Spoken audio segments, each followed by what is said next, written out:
Vì sao mô hình buffet họ cho bạn ăn nhiều, ăn vô tư, ăn thoải mái mà họ vẫn cứ lãi nhỉ? Đã bao giờ bạn nghĩ rằng có những người ăn rất khỏe và ăn khiến họ bị lỗ hay chưa? Trước hết, nói về buffet thì buffet xuất phát từ tiếng Pháp. Ngày xưa trong các bữa tiệc của giới quý tộc châu Âu, người ta không phải lúc nào cũng ngồi yên một chỗ chờ người hầu bưng món ra. Thay vào đó, chủ nhà sẽ bày sẵn bánh mì, thịt nguội, phô mai, rượu lên một chiếc bàn dài đặt sát tường. Khách đến thì tự đi lại, nói chuyện, đói thì qua lấy chút đồ ăn. Cái bàn đó được gọi là buffet. Ban đầu buffet chỉ là cái bàn bày đồ ăn chứ không phải là một hình thức kinh doanh. Song song với đó, ở Bắc Âu, nhất là vùng lạnh, người ta cũng có thói quen bày rất nhiều món ra để cùng lúc ăn dần, vì đồ ăn thường được làm sẵn để được lâu. Mọi người tự chọn món mình thích, ăn bao nhiêu tùy theo nhu cầu. Không ai nghĩ đến chuyện ăn hết của chủ nhà, vì mục đích chính là ăn thoải mái và trò chuyện.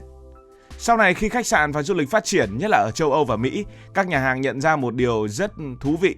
Nếu bày sẵn đồ ăn cho khách tự lấy thì vừa nhanh, vừa đỡ tốn người phục vụ, lại phục vụ được rất đông khách cùng một lúc.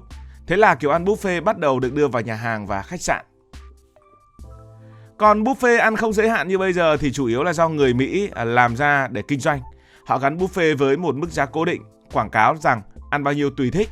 Nghe có vẻ là hơi liều lĩnh, nhưng họ rất hiểu rõ một chuyện: con người không thể ăn vô hạn được. Ăn một lúc là no, ăn nhiều là mệt và ăn lặp lại là chán. Thế là từ một cách bày đồ ăn cho tiện, buffet trở thành một mô hình kinh doanh hẳn hoi. Nhưng vì sao chủ quán cho chúng ta ăn vô tư mà chủ quán vẫn có lãi? Hiểu đơn giản thì buffet không phải là một trò cao siêu gì cả. Nó chỉ là một cách rất cụ thể, bày sẵn, ai ăn thì ăn. Chỉ khác là khi vào nhà hàng, mọi thứ được tính toán kỹ đến từng cái đĩa, từng cái khay và tất nhiên là cái bụng của bạn. Nếu chỉ nghe qua, buffet là một mô hình kinh doanh rất vô lý. Bạn bỏ ra một số tiền cố định, bước vào nhà hàng rồi được quyền ăn bao nhiêu cũng được, không ai đếm, không ai nhắc và không ai giới hạn số lượng bạn lấy đồ. Trong đầu rất nhiều người sẽ bật ra một suy nghĩ như thế này: thế này chỉ cần vài ông ăn khỏe vào là nhà hàng phá sản. Nhưng thực tế thì hoàn toàn ngược lại, buffet không những không phá sản mà còn là một trong những mô hình kinh doanh ăn uống ổn định và có biên lợi nhuận rất tốt, tồn tại bền bỉ hàng chục năm ở khắp nơi trên thế giới. Vấn đề là buffet không kiếm tiền theo cách mà chúng ta hay suy nghĩ. Họ không bán từng món ăn, buffet bán một trải nghiệm ăn no trong cảm giác kiểm soát được. Và khi đã hiểu điều đó, bạn sẽ thấy mọi thứ trở nên rất logic. Thứ mà nhà hàng buffet tính toán không phải là từng cái dạ dày cá nhân, mà là hành vi của chúng ta khi đặt vào một không gian đông người với thời gian có hạn và vô vàn lựa chọn trước mắt. Ở đó có toán học, có tâm lý học, có sinh lý học con người cùng một lúc. Điều mấu chốt đầu tiên là buffet không bao giờ đặt cược vào từng cá nhân. Nhà hàng không quan tâm bạn ăn được mấy đĩa, mấy con tôm hay bao nhiêu miếng thịt bò. Điều họ quan tâm là cả phòng ăn, cả ca phục vụ, cả buổi tối hôm đó. Trong một nhóm 10 người đi ăn buffet luôn tồn tại một quy luật rất ổn định. Sẽ có 1-2 người ăn rất khỏe, đúng kiểu ăn cho đáng tiền. Nhưng lập tức sẽ có vài người ăn rất vừa, ăn đủ no rồi dừng. Và luôn có những người ăn rất ít, đó là trẻ con, người lớn tuổi, người đang ăn kiêng, người đi theo cho vui, hoặc đơn giản là những người không có nhu cầu ăn nhiều. Khi số lượng khách đủ lớn, những người ăn ít và ăn vừa luôn bù lại cho số người ăn nhiều. Đó là xác suất, và xác suất này gần như không bao giờ phản bội nhà hàng. Con người thì luôn có một giới hạn sinh học rất rõ ràng. Dạ dày không phải là cái túi không đáy. Phần lớn chúng ta chỉ thực sự đói và ăn ngon trong khoảng 20 đến 30 phút đầu tiên.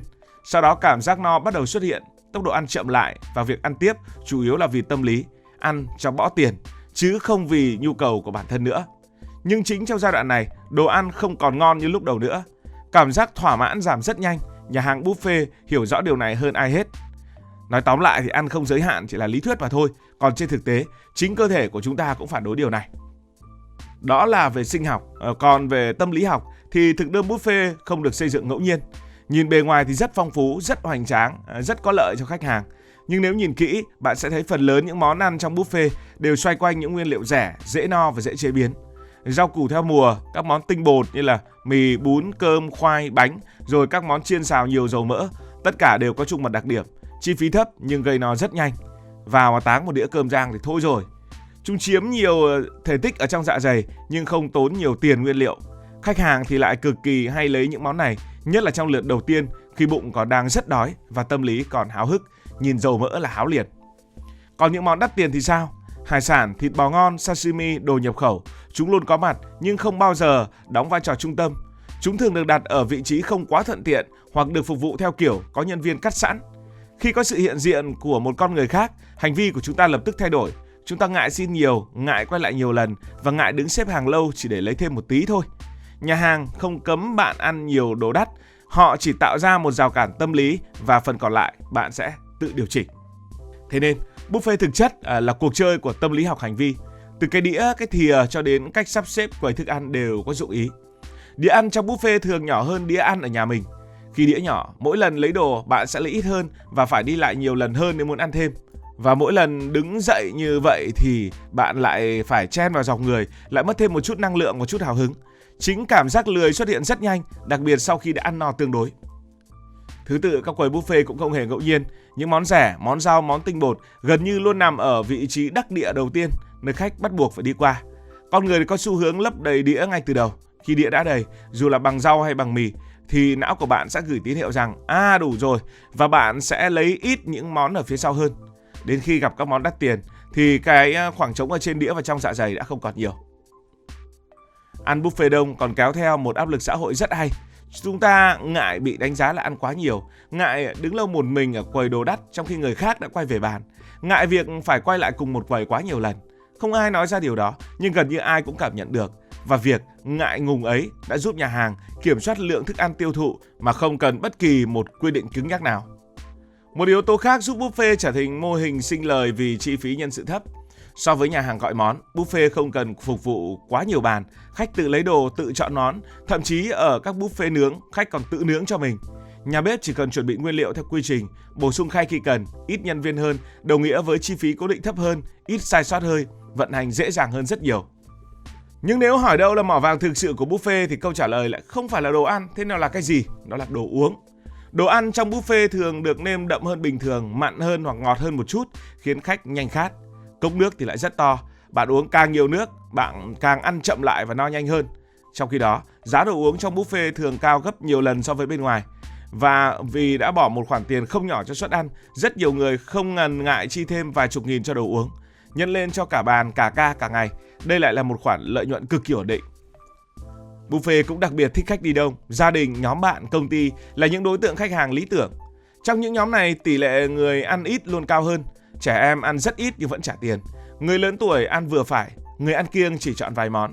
Khi nhóm ngày càng lớn, sự phân hóa càng rõ và lợi nhuận của nhà hàng càng dễ đoán. Quan trọng hơn, buffet không phải là một mô hình lừa đảo. Nhà hàng không giấu luật chơi của mình, không ép buộc, không đánh tráo khái niệm. Bạn biết rõ mình trả bao nhiêu tiền và được quyền ăn gì. Buffet chỉ đơn giản là một mô hình được thiết kế rất khéo để phù hợp với bản chất của con người. Chúng ta dễ no, dễ mệt, dễ ngại, dễ bị dẫn dắt bởi không gian và lựa chọn. Nói một cách dễ hiểu, buffet lãi không phải vì khách ăn ít, buffet lãi vì con người không bao giờ ăn theo cách mà họ tưởng mình sẽ ăn. Nhà hàng chỉ cần biết điều đó sớm hơn khách một bước, và khi toán học, tâm lý học và sinh lý học cùng đứng về một phía, thì ăn không giới hạn không những không phải là rủi ro mà lại trở thành một trong những mô hình kinh doanh thông minh và bền bỉ nhất trong ngành ẩm thực. Bạn có thích ăn buffet hay không, hay thích ăn theo kiểu khác? Hãy để lại ý kiến dưới phần bình luận. Cảm ơn, và nếu cảm thấy thú vị, hãy nhấn nút đăng ký kênh để ủng hộ ekip. Còn bây giờ, xin được nói lời chào tạm biệt.